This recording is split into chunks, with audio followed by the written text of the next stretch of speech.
সম্মানিত হাজিরিন, আমাদের সমাজে বর্তমান আমরা মুসলিম সমাজে মুসলমানদের ভিতর যদি আমরা কাফেরদের কথা বলি সেটা তো আলাদা কথা।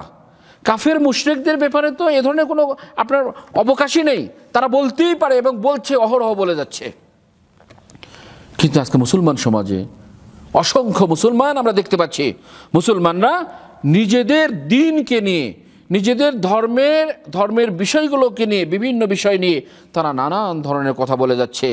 নিঃসন্দেহে সে যদি মুসলমান হয়েও থাকে কিন্তু সে মুসলমান বলা যাবে না, এদের মতোই নিঃসন্দেহে সে কী হবে, কাফের হবে। সেজন্য আমরা যদি বর্তমান সমাজের দিকে তাকাই, ব্যঙ্গকারীর অভাব নেই। বিজাতির পক্ষ হতে বিদ্রুপাত্মক কথা তো স্বভাবতই স্রোত, কিন্তু মুসলিম সমাজেও এমন অনেক নামধারী মুসলিম আছে যারা দিন ও দিনের বহু বিষয় নিয়ে প্রহসন হেনে থাকে। কেউ তো লেখার মাধ্যমে, কেউ তো ভ্রুকুটি হেনে, কেউ বা এলকিয়ে ঠোঁট লম্বা করে অথবা জিভ বের করে দিনের বড় বড় প্রতীক ও ওলামার প্রতি বিদ্রুপ করে থাকে। বিবিসি ওয়ালাদের মতো কত এবিসি ওয়ালারাও ধর্মপ্রাণ মুসলিমকে মোল্লাজি, প্রাচীনপন্থী, মৌলবাদী, গড়া, ধর্মান্ধ, দেড়েল, টুপিধারী ইত্যাদি বলতে দ্বিধা করে না। পার্থিব জীবনের ক্ষণ সমৃদ্ধির বাহ্যিক জ্ঞান নিয়ে ইহপরকালের চিরসুখের জ্ঞানীদের সম্পর্কে ওরা বলে মোল্লার দৌড় মসজিদ পর্যন্ত। এ সমস্ত কথা আমরা অহরহ শুনে থাকছি। আলেম ওলামাদেরকে ঠাট্টা করা হচ্ছে, যারা টুপি পরে তাদেরকে নিয়ে ঠাট্টা করা হচ্ছে, যারা দাড়ি রাখে তাদেরকে নিয়ে ঠাট্টা করা হচ্ছে। দাড়িওয়ালাদেরকে কি বলা হচ্ছে? চাচা।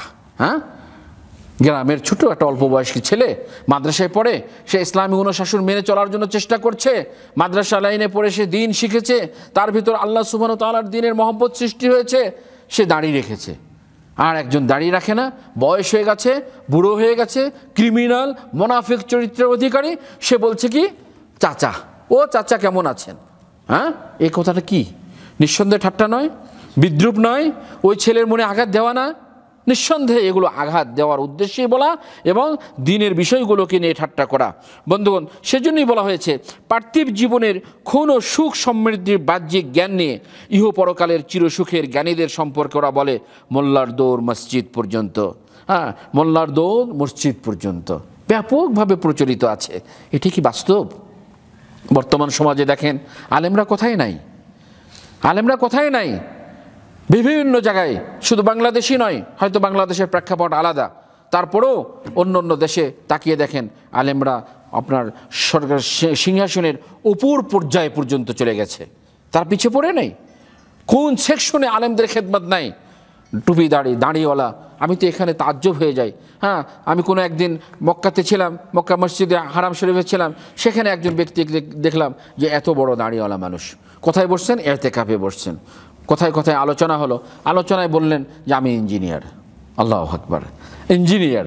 তিনি ইঞ্জিনিয়ার হয়ে আপনার তার অবস্থা, একজন দাড়িওয়ালা মানুষ, একজন ইসলামী মানুষ ইঞ্জিনিয়ারিং খেদমা দিচ্ছে।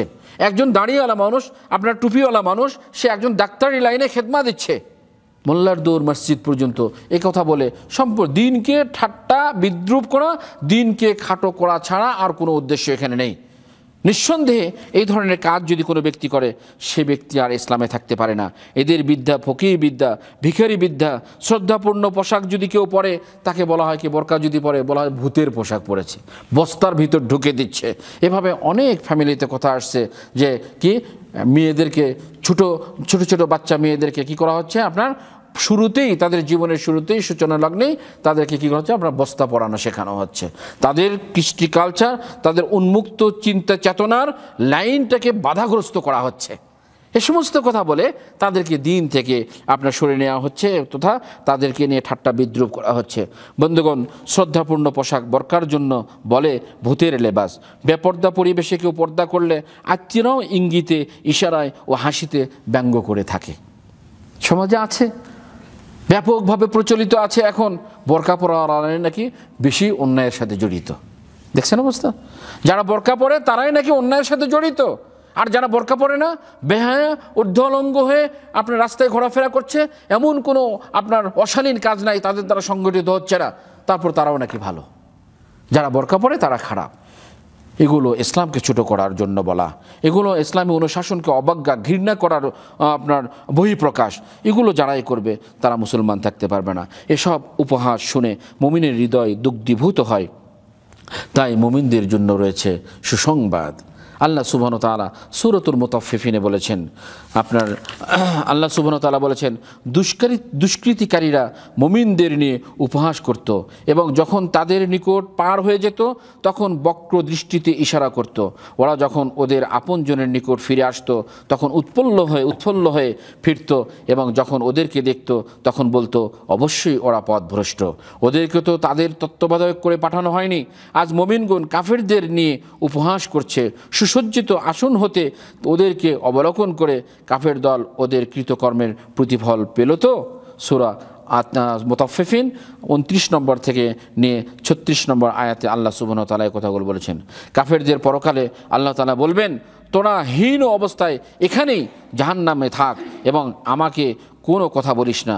আমার বান্দাদের মধ্যে এক দল ছিল যারা বলতো, হে আমাদের প্রতিপালক, আমরা বিশ্বাস স্থাপন করেছি, তুমি আমাদেরকে ক্ষমা করো, তুমি তো শ্রেষ্ঠ দয়ালু। কিন্তু তাদের নিয়ে তোরা হাসি ঠাট্টা করতে এত বিভোর ছিলিস যে তা তোদেরকে আমার কথা ভুলিয়ে দিয়েছিল। তোরা তাদের নিয়ে হাসতিস। আমি আজ তাদের ধৈর্যের কারণে তাদেরকে এমনভাবে পুরস্কৃত করলাম যে তারাই হলো সফল কাম। বন্ধুগণ, সমাজে এই ধরনের লোকের অভাব নাই। অসংখ্য লোক সমাজে আপনার ইসলামী অনুশাসন যারা মানছে তাদেরকে নিয়ে বিভিন্নভাবে বিভিন্ন সমাজে বিভিন্ন মজলিসে বিভিন্ন ধরনের কথা বলে থাকে। এগুলো আপনার জন্যও আসতে পারে, আমার জন্যও আসতে পারে। কখনই আমাদেরকে মনে সংকীর্ণতা নিয়ে আসা যাবে না। মনে রাখতে হবে এরা শয়তানের দোসর। আল্লাহ সুবহানাহু ওয়া তাআলা সুস্পষ্ট করে দিলেন কোরআনে এই 2 জায়গাতে, এই আয়াতগুলোর মাধ্যমে, যে এদের স্থান জাহান্নাম। আর যাদেরকে নিয়ে এরা ঠাট্টা করত এদেরকে আল্লাহ সুবহানাহু ওয়া তাআলা কিয়ামতের দিন পুরস্কৃত করবেন। তাদেরকে কোথায় দিবেন? জান্নাতে দিবেন।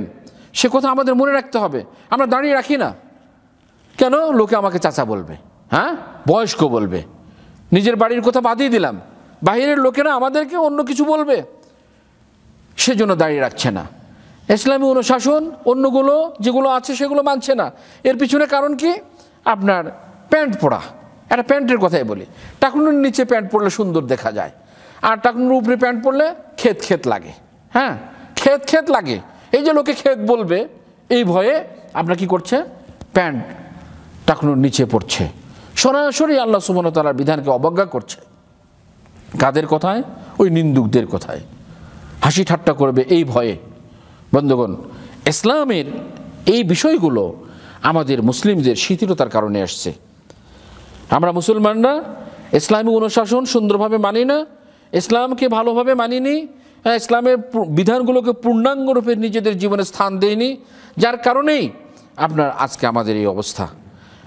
আমরা বিভিন্ন সময় ইহুদি নাসারাদের থেকে, বিধর্মীদের থেকে আমাদের দ্বীনকে নিয়ে, আমাদের রাসূলকে নিয়ে, আমাদের আল্লাহ সুবহানাহু ওয়া তাআলাকে নিয়ে বিভিন্ন ধরনের উপহাস করতে শুনি, বিভিন্ন ধরনের কার্টুন তৈরি করতে দেখি। আপনার ফেসবুকের মাধ্যমে বিভিন্ন সময় দেখছেন কোরআনকে অবমাননা করা হচ্ছে, কোরআনের উপরে আপনার মদের বোতল ঢেলে দেওয়া হচ্ছে, নানান ধরনের অপকর্ম তারা করে। এগুলোর পিছনে কারণ কি? কেন তারা এভাবে সাহস পেল? আজকে মুসলমানদের সংখ্যা যদি দেখা যায় পৃথিবীতে প্রায় 200 কোটির মতো মুসলমানদের সংখ্যা। এককভাবে একটা ধর্মের অনুসারী এত বেশি সংখ্যক অন্য কোনো ধর্মে নেই। পৃথিবীতে অসংখ্য ধর্ম আছে। যদি 600 কোটি লোক হয়ে থাকে তাহলে 400 কোটি তারা বিভিন্ন ধর্মের, আর এককভাবে ইসলাম ধর্মের অনুসারীর সংখ্যা হলো আপনার 200 কোটি। সেই বৃহৎ একটি জনগোষ্ঠীর ধর্মীয় বিশ্বাসকে নিয়ে, ধর্মীয় অনুশাসনকে নিয়ে মুষ্টিময় কিছু আপনার লোক কথা বলার সুযোগ পায় কিভাবে? এটাকে আমরা কখনো চিন্তা ভাবনা করে দেখেছি? কেমনে সাহস পেল এরা? তার কারণ আমরাই। হ্যাঁ, নাহনু সাবাব। আমাদের এখানে এক সৌদি শেখ বলেছিলেন, যখন আপনার সুইডেন থেকে, কানাডা থেকে আল্লাহ রসুল সাল্লাল্লাহু আলাইহি ওয়াসাল্লাম সম্পর্কে বিভিন্ন ধরনের আপনার কার্টুন তৈরি করা হয়েছিল, সে সময়ে আপনার তিনি সৌদি আরবে একটা ব্যাপকভাবে প্রতিবাদের ঝড় উঠেছিল যে কি করা হবে, এদের দেশের পণ্যগুলোকে বর্জন করতে হবে। আপনাদের মনে আছে হয়তো, এদের দেশে পণ্যগুলোকে বর্জন করতে হবে। কোনো খাবারের জিনিস আপনার খাওয়া যাবে না, কোনো পোশাক পরিধান করা যাবে না। কিন্তু আমরা পারিনি। আজকে আমাদের এমন কোনো সুফরা নেই, এমন কোনো খাবার দস্তরখানা নেই যে দস্তরখানায় ওদের খাবার নেই, সেটা সকালের খাবার হোক, দুপুরের হোক, রাত্রের হোক। এমন কোনো পোশাক আশাক নেই। আমরা দেখছি যে আপনার নিক লেখা হচ্ছে, এই পোশাকটা সম্পূর্ণ ইহুদিদের কোম্পানির। হ্যাঁ, সেই পোশাকটা মুসলমানের ছেলেদের গায়ে শোভা পাচ্ছে। মুসলমানদের দস্তরখানায় খাবার সুফরাতে আপনার পেপসি পানীয় পরিবেশন করা হচ্ছে। সে পানীয়টা কাদের? ইহুদিদের। হ্যাঁ, পেপসি কোম্পানি সরাসরি সুস্পষ্ট করে দেওয়া হয়েছে এই কোম্পানিটা ওদের। এবং পেপসির যে ফুল ফর্মটা আছে সেখানে আপনার বলা হচ্ছে যে এই পেপসি তোমরা কিনো, একটা টাকা দিয়ে তোমরা পেপসি কিনো, যাতে করে আপনার এই ইহুদি সংগঠন যেটা আছে এই সংগঠনটা কি হয়, পুনরুজ্জীবিত হয়, এই সংগঠনটা তাজা হয়, এই সংগঠনকে সহযোগিতা করা হয়, লেখা আছে। আর আমরা সবাই জানি এই সংগঠনের কাজ হলো কি, ইসলামকে ধ্বংস করা, ইসলামের বিরুদ্ধে লেগে থাকা। তাদের সার্বক্ষণিক তাদের চিন্তা চেতনা ইসলামকে এই পৃথিবী থেকে নিঃশেষ করে দেওয়া। এত কিছু জানার পরেও আমরা কি পেপসি ছাড়তে পেরেছি? আমরা কি অন্যান্য পানীয় দ্রব্যকে আমরা ছাড়তে পেরেছি? আমরা কখনোই ছাড়তে পারিনি। হ্যাঁ, ব্যাপকভাবে প্রতিবাদের ঝড় উঠলো, আমরা কয়েকদিনের জন্য বললাম যে না, এটা খাওয়া যাবে না। দেখা যাচ্ছে অনেক অনেক বাক্কালাতে কিছু লিফলেট, যারা ইসলাম হিতৈষী তারা কিছু কিছু লিফলেট তৈরি করে পণ্যের নাম লিখে লিখে আপনার সেগুলো কি প্রচার করলো। কিন্তু কয়েকদিন ছিল, কয়েকদিনের ভিতরেই দেখা গেল যে সব শেষ হয়ে গেছে।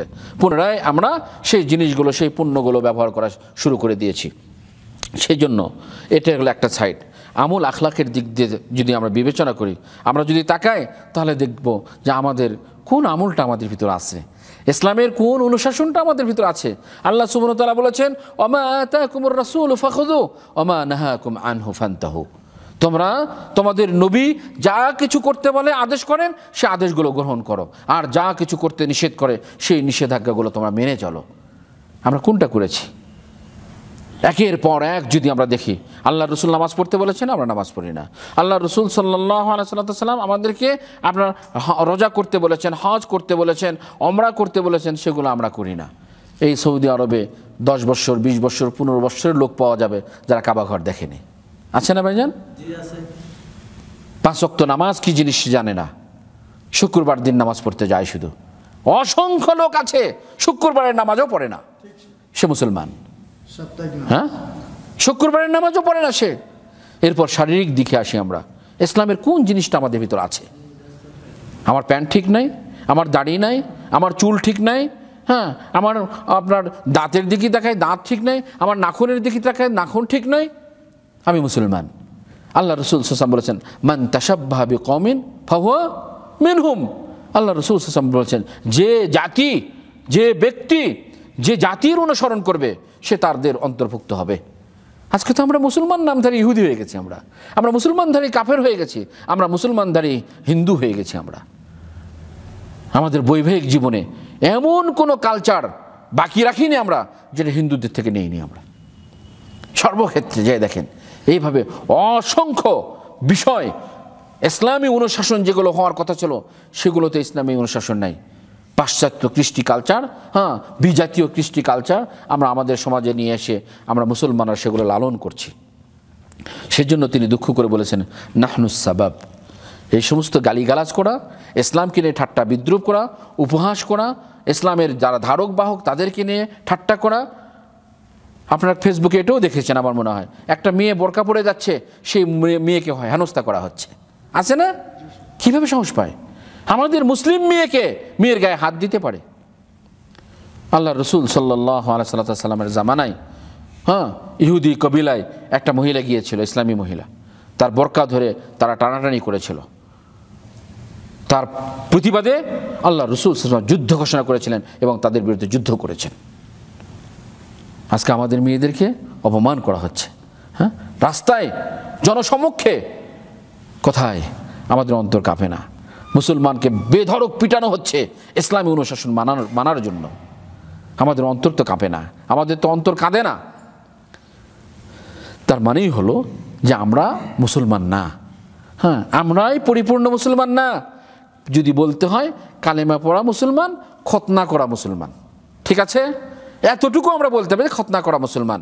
বন্ধুগণ, সেজন্য আমি আপনাদেরকে অনুরোধ করব যে এগুলো প্রতিহত করার জন্য আমাদেরকে পরিপূর্ণ মুসলমান হতে হবে, পরিপূর্ণ মুসলমান হতে হবে। কিছু সংখ্যক লোক মুসলমান হয়ে তাদেরকে মৌলবাদী বলতে পারে। যদি সমস্ত মুসলমান জনগোষ্ঠী যদি আপনার পরিপূর্ণ মুসলমান হতো, তাহলে তো সবাই মৌলবাদী হতো, তাই না? তাহলে কি কোনো সুযোগ থাকতো বলেন? কিছু সংখ্যক লোককে মৌলবাদী বলার থাকতো না। সমস্ত লোক যদি দাঁড়িয়ে রাখতো, তাহলে কি কোনো ব্যক্তিকে দেরেল বলতে পারতো? হ্যাঁ, বলতে পারতো না। তো এগুলো হচ্ছে আপনার ব্যক্তি বিশেষের ইসলামকে অবজ্ঞা করার কারণে বাকি আরও যে লোকগুলো আছে তারা আপনার সুযোগ পেয়ে যায়। সেজন্য আল্লাহ রসুল সাল্লাল্লাহু আলাইহি সাল্লামের আপনার যে ঘোষণা, তার পক্ষ থেকে আপনার যে দ্বীনের বিষয়গুলো সংরক্ষণের জন্য যে বিষয়গুলো নিয়ে আসা হয়েছে, এই বিষয়টা অত্যন্ত গুরুত্বপূর্ণ একটি বিষয়, যে কোনোভাবেই এটাকে খাটো করে দেখার বা হেলায় গুরুত্ব না দেওয়ার কোনো সুযোগ এখানে নেই। অবশ্যই এটা আমাদের ভিতর আপনার এর যে বিপরীত সাইড আছে, কেন লোকেরা আমাদের কিনে ঠাট্টা বিদ্রুপ করে, সেই বিষয়গুলো ব্যাপারে আমাদেরকে সচেতন হতে হবে। তবেই আমরা এখান থেকে বাঁচতে পারবো। আমাদের যারা আমাদেরকে নিয়ে ঠাট্টা বিদ্রুপ করছে তারা বন্ধ হবে এগুলো করতে। সেজন্য আমরা ইনশাআল্লাহ আবারও আপনাদের কাছে আশা করব যে আমরা যেন সবাই ব্যাপকভাবে ইসলামের অনুশাসনগুলো মানার চেষ্টা করি। আল্লাহ সুবহানাহু ওয়া তাআলা যেন আমাদেরকে তৌফিক দান করেন। এতটুকু কামনা প্রত্যাশা রেখে আজকের মতো আমার আলোচনা শেষ করছি। ওয়া আখিরু দাওয়ানা আলহামদুলিল্লাহি রাব্বিল আলামিন। আসসালামু আলাইকুম ওয়া রাহমাতুল্লাহি ওয়া বারাকাতুহু।